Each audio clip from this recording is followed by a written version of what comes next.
Assalamualaikum warahmatullahi wabarakatuh.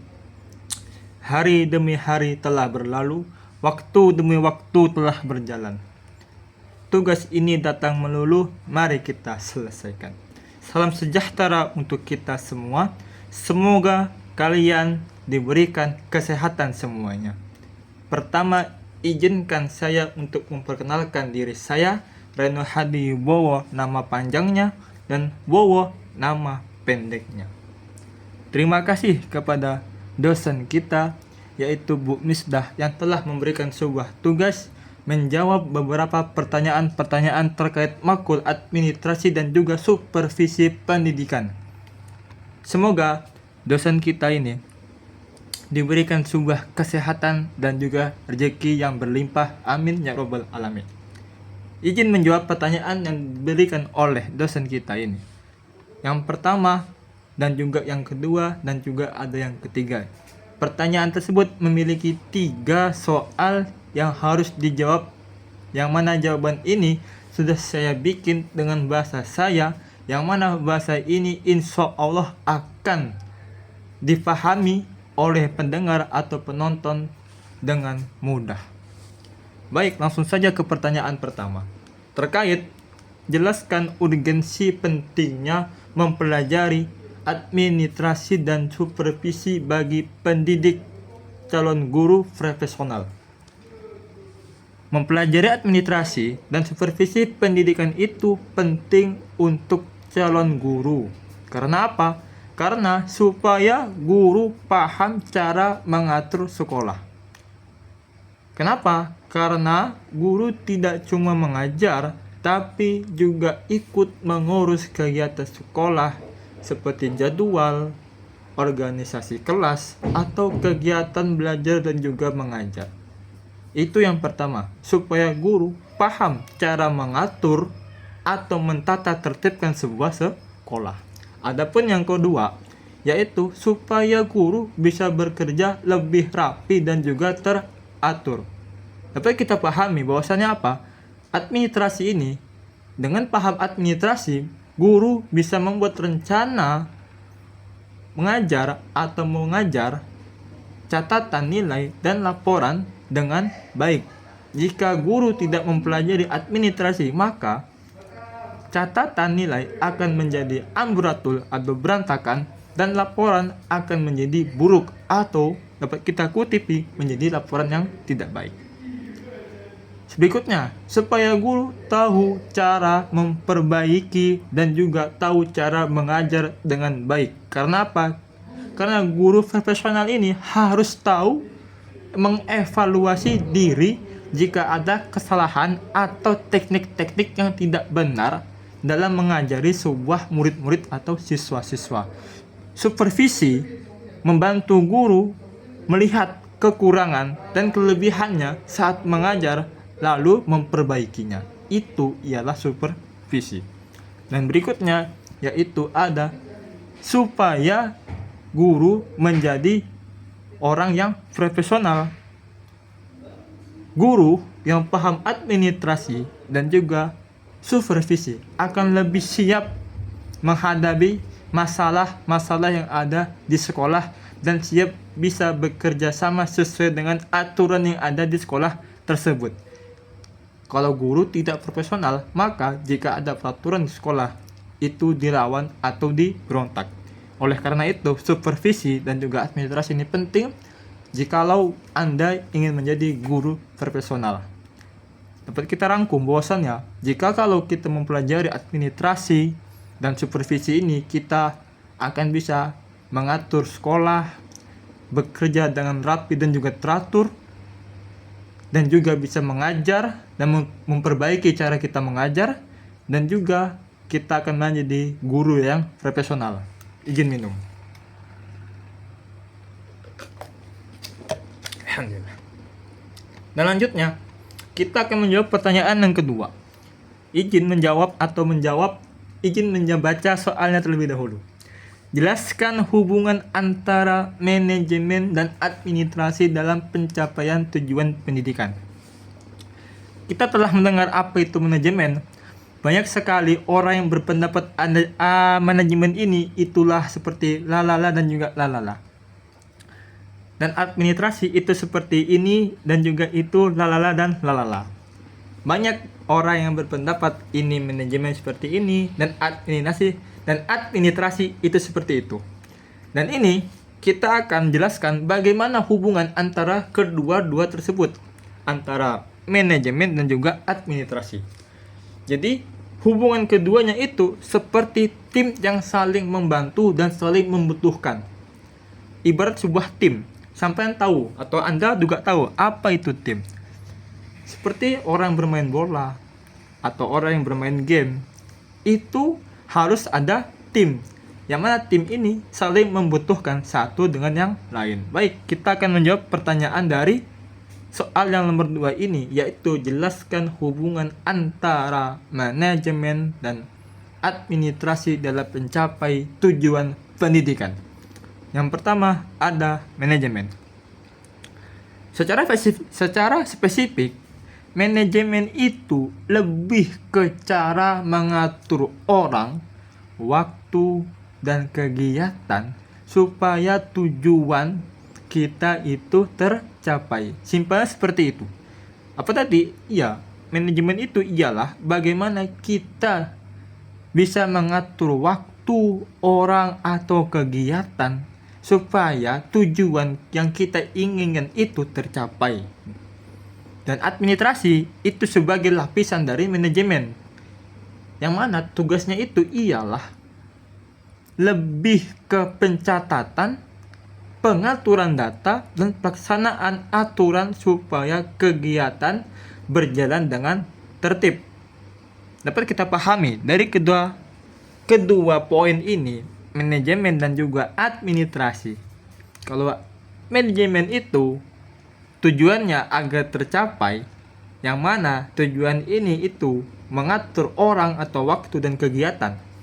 Dan administrasi itu sebuah atau bagaimana kegiatan ini agar berjalan dengan tertib. Berarti dapat kita simpulkan tujuan yang dicapai, yang mana capaian ini dengan cara yang tertib. Itu hubungan antara manajemen dan juga administrasi. Contohnya di sekolah. Kita ambil contoh umum yaitu di sekolah. Di sekolah, manajemen merencanakan kegiatan pembelajaran. Jadi manajemen ini itu merencanakan kegiatan pembelajaran. Dan administrasi itu tugasnya seperti apa? Administrasi ini tugasnya mencatat, mengatur dokumen, dan mendukung pelaksanaan rencanaan tersebut. Seperti itu. Jadi keduanya bekerja sama untuk membuat kegiatan pendidikan belajar agar menjadi lancar dan tujuan belajar siswa bisa tercapai. Sudah. Seperti itu antara hubungan manajemen dan juga administrasi. Mereka kedua ini, kalau menurut pandangan saya, itu harus berkolaborasi atau selalu digabungkan, saling membutuhkan. Baik. Dan selanjutnya, kita akan menjawab pertanyaan yang ketiga, yaitu bagaimana jelaskan peran guru dalam tugas administrasi pendidikan dan kendala-kendala yang dihadapi guru di lapangan. Sebelumnya, saya mohon maaf sebesar-besarnya. Untuk kendala yang dihadapi guru di lapangan itu sebenarnya banyak sekali, tergantung orangnya masing-masing.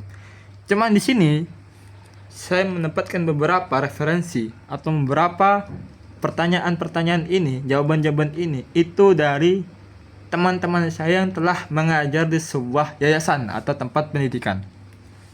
Yang pertama dulu, yaitu peran guru dalam administrasi pendidikan. Apa aja perannya? Yaitu membuat RPP, atau yang biasa kita dengar itu ialah rencana pembelajaran. Apakah benar Kalau kita ingin mengajar seorang siswa atau murid-murid tanpa rencana atau tidak ada taktik dalam pembelajaran, mesti menggunakan taktik. Bagaimana taktik ini itu supaya apa yang kita sampaikan itu mudah dipahami oleh murid-murid tersebut atau siswa tersebut. Dan yang kedua, mengisi absensi siswa. Mengisi absensi siswa. Mungkin kalian semua sudah tahu atau Anda semua sudah tahu terkait absensi siswa. Yang mana siswa ini jika hadir diisi hadir, jika izin diisi izin, jika sakit diisi sakit, dan jika alpa atau tanpa keterangan maka diisi alpa atau tanpa keterangan. Itu adalah absensi siswa atau murid. Dan berikutnya yaitu mengolah nilai, tugas, dan ujian. Jadi peran berikutnya yaitu bagaimana kita bisa mengolah nilai-nilai dan tugas-tugas dan ujian supaya ujian dan nilai tugas ini menjadi rapi dan bagus. Karena itu guru juga harus paham terkait hal tersebut. Gak mungkin kita nilai sembarangan atau memberikan tugas sembarangan kepada siswa dan juga murid-murid kita nanti. Dan yang berikutnya yaitu membuat laporan perkembangan belajar siswa. Ini penting karena kita sebagai guru harus selalu mendampingi, selalu memperhatikan seorang murid. Semua murid yang ada di kelas yang kita bimbingi atau kita wali, biasanya seperti itu, ada wali kelas. Yang mana kita harus menilai satu persatu anak-anak yang memiliki perkembangan belajar. Jika ada yang anak berkembang, maka kita kasih nilai yang bagus. Jika ada yang tidak, kita bimbingi supaya anak ini menjadi orang yang nilainya bagus juga dan tidak tertinggal dengan kawan-kawan yang lain. Itu gunanya laporan perkembangan belajar untuk siswa. Dan yang terakhir, mengatur buku kelas, jadwal, dan catatan lainnya. Mungkin hal ini bisa kalian ketahui sendiri bahwasannya apa? Buku kelas ataupun jadwal, catatan lainnya itu penting supaya jika ada hal atau hal yang lain kita butuhkan, maka buku kelas ini atau jadwal kita ambil sebagai bukti atau yang kita butuhkan nanti. Baik, langsung aja kita ke kendala yang sering dihadapi oleh guru-guru.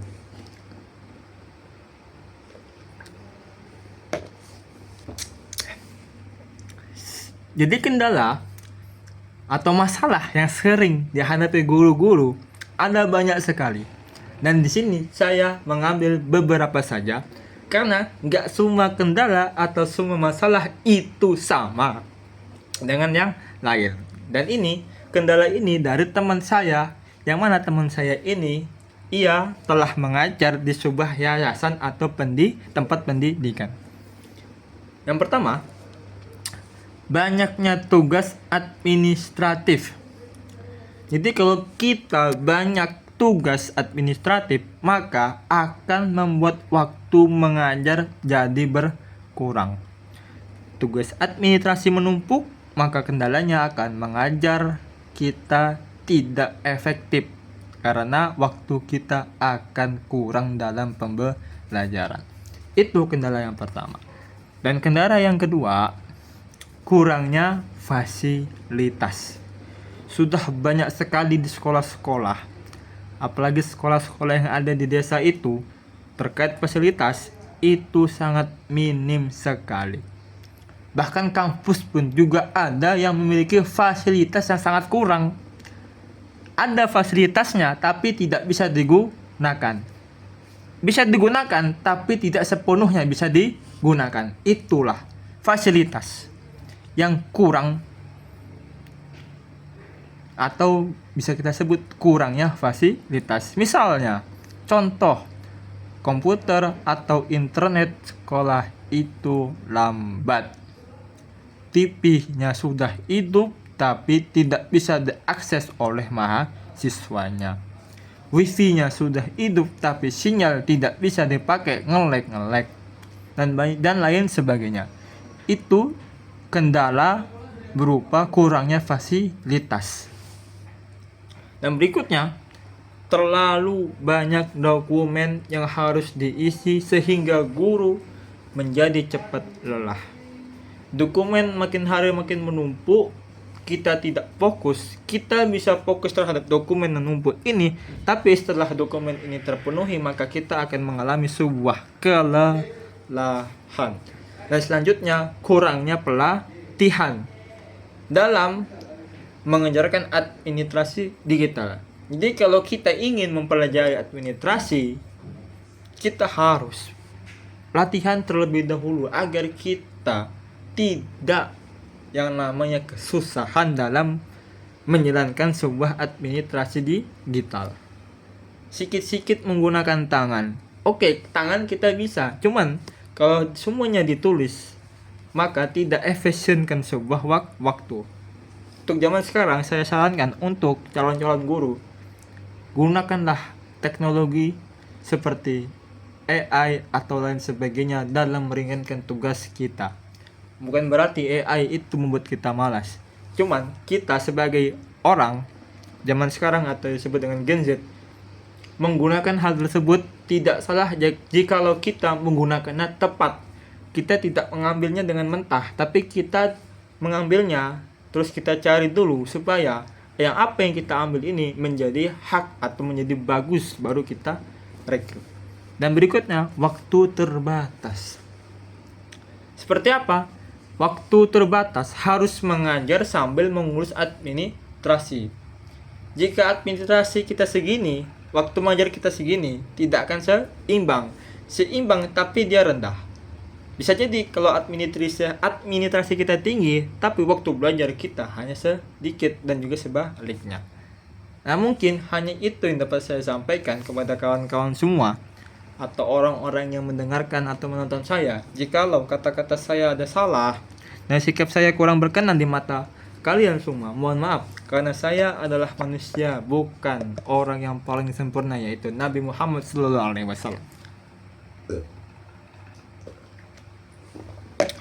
Baik, sekian, terima kasih. Saya Reno Hadibowo izin pamit undur diri. Wassalamualaikum warahmatullahi wabarakatuh.